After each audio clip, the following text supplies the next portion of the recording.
जब रूह निकलती है तो इंसान का मुंह खुल जाता है। होंठ किसी भी कीमत में आपस में चिपके हुए रह नहीं सकते। रूह एयर को खींचती हुई ऊपर की तरफ आती है।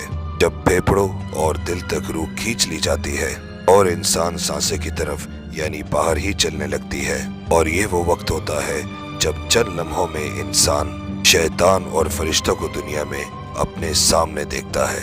एक तरफ इब्लीस उसके कान में कुछ मशवरे देता है तो दूसरी तरफ उसकी जुबान उसके अमल के मुताबिक कुछ अल्फाज अदा करना चाहती है। अगर इंसान नेक हो उसका दिमाग उसकी जुबान को कलमाए शहादत की हिदायत देता है। अगर इंसान काफिर हो, बददीन हो, मुशरिक हो, दुनिया परस्त हो तो उसका दिमाग कंफ्यूजन और एक अजीबो हैरत का शिकार होकर शैतान के मशवरे की पैरवी करता है और बहुत ही मुश्किल से कुछ अल्फाज जुबान अदा करने की भरपूर कोशिश करता है। ये सब इतनी तेजी से होता है कि दिमाग को दुनिया की फजूल बातें को सोचने का मौका ही नहीं मिलता। इंसान की रूह निकलते हुए एक जबरदस्त तकलीफ जहन महसूस करता है लेकिन तड़प नहीं पाता क्योंकि दिमाग को छोड़ के बाकी जिस्म की रूह उसके हलक में इकट्ठी हो जाती है और जिस्म एक गोश्त के बेजान लोथड़े की तरह पड़ा हुआ होता है जिसमें कोई हरकत की गुंजाइश नहीं होती। आखिर में दिमाग की रूह भी खींच ली जाती है।